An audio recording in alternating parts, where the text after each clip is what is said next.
Hello dear and welcome. तो आज के इस लेक्चर में हम लोग सीखेंगे नरेशन के बारे में। यह बहुत ही इम्पोर्टेंट टॉपिक है और मैं आशा करता हूं कि आप ध्यानपूर्वक इसको दिल से सुनेंगे और समझेंगे, क्योंकि यह जो टॉपिक है बहुत ही इम्पोर्टेंट है। चलिए जानते हैं नरेशन का अर्थ।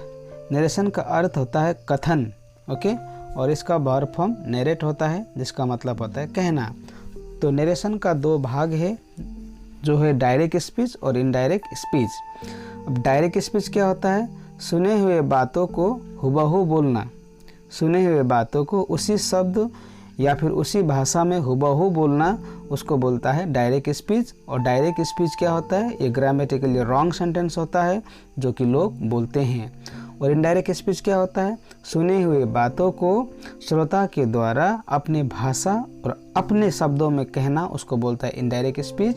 और इनडायरेक्ट स्पीच सेंटेंस जो होता है वह ग्रामेटिकली करेक्ट सेंटेंस होता है।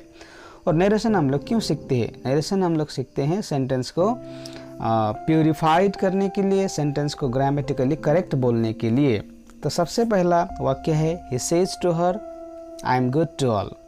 अब जो ही सेज टू हर है, इसको बोलता है रिपोर्टिंग वर्ब, और I am good to all जो इन्वर्टेड कॉमा के भीतर है उसको बोलता है रिपोर्टेड स्पीच। अब ही सेज टू हर को रिपोर्टिंग वर्ब क्यों बोलता है? क्योंकि सेज जो है उससे हम लोगों को पता चल रहा है कि यह वाक्य किस काल में बोला गया है। तो जैसे कि हम लोग जानते हैं सेज वर्ब का फर्स्ट फॉर्म है, तो यह अभी वर्तमान समय में बोला गया वाक्य है।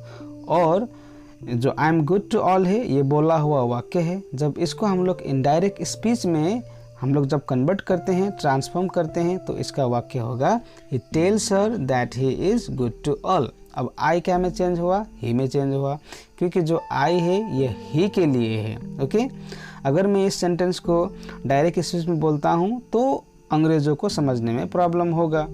तो हम लोगों को इस टाइप के वाक्य को इनडायरेक्ट स्पीच में जब भी बनाना होता है तो हम लोगों को देखना है सब्जेक्ट क्या है, ओके। और रिपोर्टेड स्पीच का सब्जेक्ट को भी रिपोर्टिंग वर्ब के सब्जेक्ट के साथ हम लोगों को जोड़कर मिलाकर लिखना होता है। तो फ्रेंड्स, मैं यहाँ पर बताना चाहूँगा कि से और टेल दोनों का मतलब कहना होता है, लेकिन डिफरेंस यह होता है कि से के साथ हम लोग हमेशा टू लगाते हैं, जबकि टेल के साथ हम लोग टू नहीं लगाते हैं, क्योंकि टेल ट्रांजिटिव वर्ब है जबकि से इंट्रांजिटिव वर्ब है, ओके। तो चलिए जानते हैं next sentence. Mohan said to Gita you are not my friend. अब मोहन सेड टू गीता ये भी रिपोर्टिंग वर्ब है, you are not my friend ये रिपोर्टेड स्पीच है। अब मोहन सेड टू गीता में हम लोगों को देखने को मिल रहा है कि सेड वर्ब का सेकंड फॉर्म है, दैट मीन्स ये सेंटेंस पास्ट में बोला गया वाक्य है। तो इसका अब हम लोग इनडायरेक्ट स्पीच में किस तरह से बनाते हैं? Mohan told Gita that she was not his friend. अब जो you are not my friend बोल के बोला है ना, मोहन ने गीता को बोला कि तुम मेरे दोस्त नहीं हो। जैसे कि मैं अभी यहाँ पर ऑडियंस हूँ, तो मुझे क्या बोलना है कि मोहन ने गीता को कहा कि वह उसका दोस्त नहीं है, क्योंकि यू गीता के लिए, इसीलिए यू क्या में चेंज हुआ? सी में। और आर क्या में चेंज हुआ? वाज में चेंज हुआ, क्योंकि सी के साथ वाज बैठता है। और क्योंकि ये जो है हम लोगों का रिपोर्टिंग वर्ब पास्ट में, इसीलिए आर वाज में चेंज हुआ है। जैसे कि पहला वाक्य में एम क्या में चेंज हुआ है? इज में। क्यों वाज में चेंज नहीं हुआ है? क्यों वेयर में चेंज नहीं हुआ है? क्योंकि जो पहला वाक्य है वो वर्तमान समय में बोला गया वाक्य है। अब चलिए जानते हैं third sentence. Sita told her am I not happy. अब जो सीता टोल्ड हर है ये रिपोर्टिंग वर्ब है, और एम आई नॉट हैप्पी ये क्या है हम लोगों का? ये है हम लोगों का रिपोर्टेड स्पीच। लेकिन ये क्या है? आपका इंट्रोगेटिव सेंटेंस है। तो जब भी इस तरह के वाक्य को हम लोगों को डायरेक्ट से इनडायरेक्ट करना होता है, जैसे कि एम आई नॉट हैप्पी ये आपका प्रश्नवाचक वाक्य है, वो भी येस नो क्वेश्चन में, तो उस वक्त हम लोगों को जो कंजंक्शन होता है, कंजंक्शन दैट नहीं लिखना है, यहाँ पर हम लोगों को इफ़ या फिर हम लोगों को वेदर लिखना होता है। Sita asked her if she was not happy. अब यहाँ पर आस्क्ड क्यों लिखा? क्योंकि am I not happy this is a question, ये क्वेश्चन है, इसलिए यहाँ पर हम लोगों ने आस्क लिखा। अब डायरेक्ट स्पीच से इनडायरेक्ट स्पीच में जब भी बनाना होता है तो कैसे बनाएंगे हम लोगों को? रैंडमली, जैसे कि मैंने वहाँ पर पहले था इज को मैंने वाज बनाया, वहाँ पर एम को भी वर्ड बनाया। अब कैसे? जब भी डायरेक्ट स्पीच में इज एम आर होता है तो इनडायरेक्ट स्पीच में उसका क्या होगा? Was were. उसी तरह वाज वेयर का हैड बीन, डू डज का did plus verb first form, did का had plus verb third form, has have का had plus verb third form, had है तो हैड, मे कैन है तो मे का माइट, कैन का कुड, विल का वुड और शेल का शुड होता है। लेकिन यह केस तभी होता है जब आपका रिपोर्टिंग वर्ब पास्ट में है, तभी हम लोग इज एम आर का वाज वेयर और सो ऑन कर सकते हैं। अब यहाँ पर डायरेक्ट से इनडायरेक्ट स्पीच जब भी हम लोग ट्रांसफॉर्म करते हैं तो उस वक्त हम लोगों को इन चीज़ों को भी ध्यान में रखना होता है। अगर दिस है तो दैट, दीज है तो दोज, हियर का दियर, नाउ का देन, दज का शो, हैंस का देंस, टुडे का दैट डे। यह चार्ट है, आपको इस चार्ट को देखना है और फॉलो करना है। ओके, अब हम लोग जानते हैं कि इंग्लिश में 5 प्रकार के वाक्य होते हैं। तो वो 5 प्रकार के वाक्य क्या क्या है? सबसे पहला है असर्टिव सेंटेंस। इसका मतलब होता है sentence express yes no sense. ऐसा वाक्य जिसमें यस और नो का सेंस हम लोगों को देखने को मिलता है तो उसको हम लोग असर्टिव सेंटेंस बोलते हैं। और दूसरा है इंटरोगेटिव सेंटेंस, जिसका मतलब होता है प्रश्न पूछना। तीसरा है इम्पेरेटिव सेंटेंस, जिसमें सलाह, आदेश, विनती को हम लोगों को क्या करते हैं, हम लोग एक्सप्रेस करता है तो उसको इम्पेरेटिव सेंटेंस बोलता है। ऑप्टेटिव सेंटेंस का मतलब होता है विश और डिजायर, इच्छा और कामना को हम लोग क्या करता है, एक्सप्रेस करता है, व्यक्त करता है, तो वो ऑप्टेटिव सेंटेंस है। एक्सक्लेमेटरी सेंटेंस का मतलब होता है it is used to express sudden feeling of mind. अचानक हुए जो भावनाओं को, अचानक हुए दुख को, सरप्राइज को, नफरत को हम लोग जब व्यक्त करते हैं तो उसको हम लोग बोलते हैं एक्सक्लेमेटरी सेंटेंस। अब ये 5 वाक्य हम लोगों ने क्यों जाना? क्योंकि यह बहुत ही इम्पोर्टेंट है। जब तक हम लोग 5 वाक्य के बारे में नहीं जानेंगे तब तक हम लोग नरेशन को डायरेक्ट से इनडायरेक्ट अच्छी तरह से नहीं कर पाएंगे, इसीलिए यह ज़रूरी है। सबसे पहले हम लोग जानेंगे असर्टिव सेंटेंस से किस तरह से डायरेक्ट से इनडायरेक्ट में चेंज करता है। जैसे कि यहाँ पर Jack says to him you are not a wise man. Jack उसको कहता है कि तुम बुद्धिमान इंसान नहीं हो, तो इसका इनडायरेक्ट स्पीच क्या होगा? Jack tells him that he is not a wise man. Okay, Jack's उसको कहता है कि वह एक बुद्धिमानी इंसान नहीं है, क्योंकि यू क्या में चेंज हुआ? ही में चेंज हुआ। ओके, अब दूसरा है he said I am playing cricket. अब ही सेड जो है रिपोर्टिंग वर्ब ये पास्ट टेंस में है, आई एम प्लेइंग क्रिकेट ये हम लोगों का प्रेजेंट टेंस में है। तो जब ये रिपोर्टिंग वर्ब पास्ट में होगा तो रिपोर्टेड स्पीच भी पास्ट में चेंज होगा। He said that he was playing cricket. अब एम में क्या में चेंज हुआ?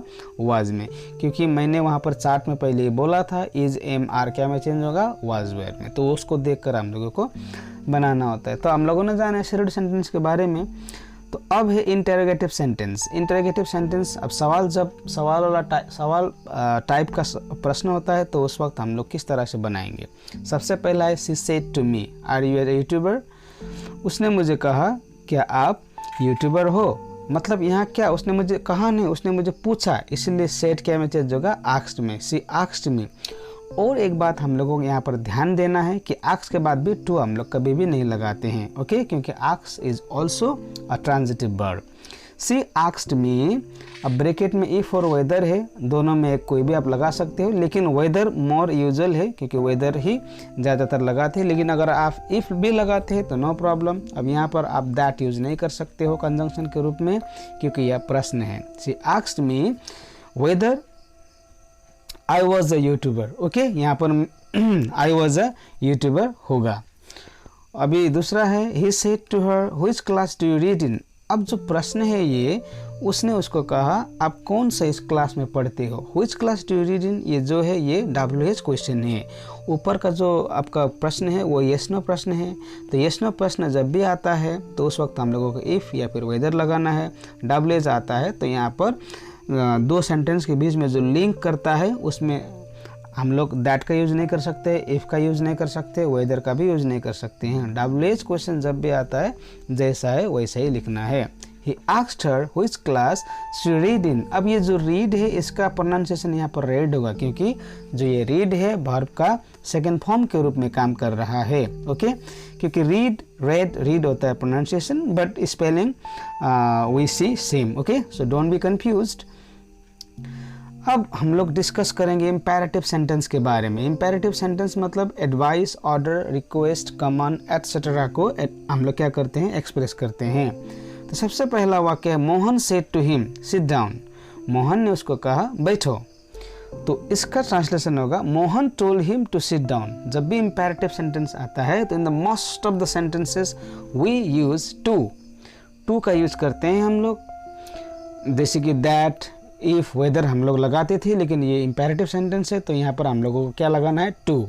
Mohan told him to sit down, ये था हम लोगों का पॉजिटिव सेंटेंस। अब दूसरा है he said to me don't open the door. अब ये क्या है, ये नेगेटिव सेंटेंस है। तो इस तरह के वाक्य को he asked me not to open the door, सबसे पहले क्या लगाना है, नॉट, उसके बाद टू। यहाँ पर आपको टू नॉट नहीं लगाना है, क्या लगाना है, he asked me not to open the door. Okay, यहाँ पर है रिपोर्टिंग वर्ब पास्ट में, फिर भी मैंने यहाँ पर ओपनड नहीं लिखा है। क्यों नहीं लिखा, क्योंकि टू के बाद हमेशा वर्ब का फर्स्ट फॉर्म आता है। अब है ऑप्टेटिव सेंटेंस। ऑप्टेटिव सेंटेंस का मतलब होता है कर्स, श्राप, या फिर इच्छा, विश, ब्लेस, प्रे को हम लोग एक्सप्रेस करते हैं। ओके, तो इस प्रकार के वाक्य को डायरेक्ट से इनडायरेक्ट स्पीच में किस तरह से बनाते हैं जानेंगे। She said may God bless you। उसने कहा कि भगवान तुम पर कृपा बनाए रखे। ओके, भगवान का आशीर्वाद तुम पर रहे, ऐसा है। तो यहाँ पर सेड नहीं किया है, उसने क्या किया, प्रार्थना किया है, इसीलिए सेड क्या में चेंज हुआ, प्रेड में। Okay, she prayed that God might bless me. She said, उसने कहा may God bless you, भगवान तुम पर दया बनाए रखे, कृपा बनाए रखे तुम पर। तो यू को मैं यहाँ पर मी लिख सकता हूँ, यू को मैं हिम लिख सकता हूँ, हर भी लिख सकता हूँ, डजेंट मैटर, क्योंकि शी सेड के बाद वहाँ पर ऑब्जेक्ट के बारे में जिक्र नहीं है। Okay, she prayed that God might bless me. अब मे का क्या में चेंज हुआ, माइट में चेंज हुआ, क्योंकि मैंने पहले ही चार्ट में बोला था कैन कुड में चेंज होगा, मे माइट में चेंज होगा। ओके, तो जब भी इस प्रकार का वाक्य आता है तो हम लोगों को क्या लगाना है, दैट लगाना है। उसके बाद हम लोगों को रिपोर्टिंग वर्ब को देखकर रिपोर्टेड स्पीच को चेंज करना होता है। दूसरा सेंटेंस है he said to him may you die. उसने कहा कि तुम मर जाओ, इस तरह से कहा, लेकिन उसने यहाँ पर क्या, उसने कहा नहीं है, उसने यहाँ पर श्राप दिया है, इसीलिए सेड क्या में चेंज होगा, कर्स्ड में। कर्स का मतलब होता है श्राप देना। He cursed him that he might die. Okay, तो कहाँ पर प्रे लगाना है, कहाँ पर कर्स लगाना है, वो रिपोर्टेड स्पीच को देखना है। अगर वहाँ पर कर्स का साइन है तो वहाँ पर कर्स जैसा आपको लग रहा है, फील आ रहा है, तो वहाँ पर कर्स लगाना है। अब प्रे जैसा फील आ रहा है तो प्रे लगाना है। विश जैसा फील आ रहा है तो विश भी आप लगा सकते हो। अब एक्सक्लेमेटरी सेंटेंस के बारे में डिस्कस करेंगे। एक्सक्लेमेटरी सेंटेंस का मतलब क्या होता है, it's use to express sudden feeling of mind. दिमाग में जो अचानक कोई फीलिंग होता है तो उसको हम लोग जाहिर करने के लिए एक्सक्लेमेटरी सेंटेंस का यूज करते हैं। जैसे कि जोय, खुशी हुआ, सोरो, दुखी हुआ, सरप्राइज, आश्चर्यजनक हुआ, नफरत हुआ, वंडर, जानने का इच्छा हुआ, एटसेट्रा एटसेट्रा के साथ। अब पहला सेंटेंस है he said what an idiot you are. उसने कहा तुम क्या बेहुदा टाइप का आदमी हो, बुड़बक टाइप का आदमी हो। ओके, तो इसका हम लोगों का इनडायरेक्ट स्पीच में होगा he exclaimed what an idiot he was.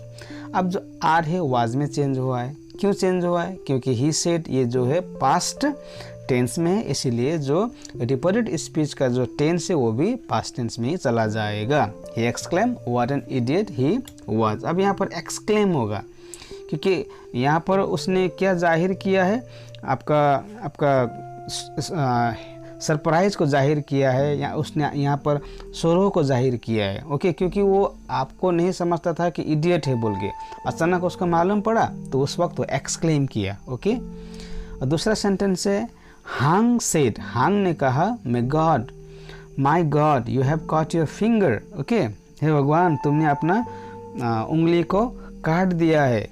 तो यहाँ पर भी वो क्या हुआ, सरप्राइज हुआ है। तो he exclaimed with surprise that I had caught my finger. अब यहाँ पर आई के जगह में मैं ही लिख सकता हूँ, सी लिख सकता हूँ, क्योंकि हांग सेड, हांग ने कहा, किसको कहा, किसको कहा यहाँ पर मेंशन नहीं है, तो यहाँ पर मैं जो भी लगा सकता हूँ। फिलहाल मैंने यहाँ पर आई लगाया है, तो he exclaimed with surprise that I had caught my finger. Okay, तो हम लोगों ने यहाँ पर कवर किया एक्सक्लेमेटरी सेंटेंस के बारे में।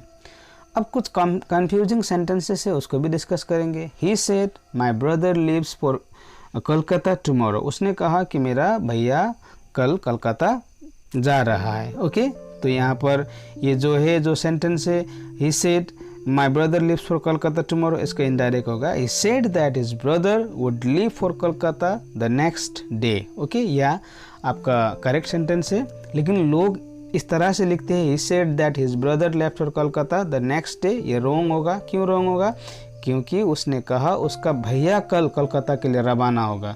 कोलकाता के लिए रवाना हो चुका है, नहीं बोला है। That's why the second sentence is wrong. Okay, he said I am seeing the dentist next week. उसने कहा कि मैं डेंटिस्ट से नेक्स्ट वीक में मिल रहा हूँ, तो इसका करेक्ट इनडायरेक्ट स्पीच में फॉर्म होगा इसका he said that he would be seeing the dentist the following week. लेकिन लोग he said that he was going to see the dentist the following week इस तरह से लिखते हैं, तो सेकंड सेंटेंस गलत है। क्यों गलत है? क्योंकि वो अभी तक डेंटिस्ट से मिलने नहीं गया है, इसीलिए वुड भी होगा, वॉज गोइंग नहीं होगा।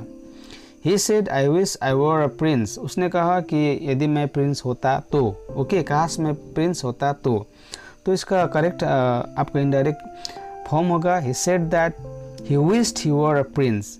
इसका यह होगा he said that he wished he had been a prince, नहीं होगा क्योंकि अभी तक वो प्रिंस बना ही नहीं है, तो हैड बीन का यूज तो यहाँ पर आएगा ही नहीं, इसलिए ये गलत वाक्य है। He said if I won the election I would become rich. उसने कहा कि यदि मैं इलेक्शन जीतता तो मैं धनी होता, तो इसका इनडायरेक्ट स्पीच होगा he said that if he won the election he would become rich, क्योंकि वो ना तो उसने इलेक्शन जीता है ना ही वो धनी हुआ है, वो सिर्फ मन ही मन में उसने क्या क्या इमेजिन किया है।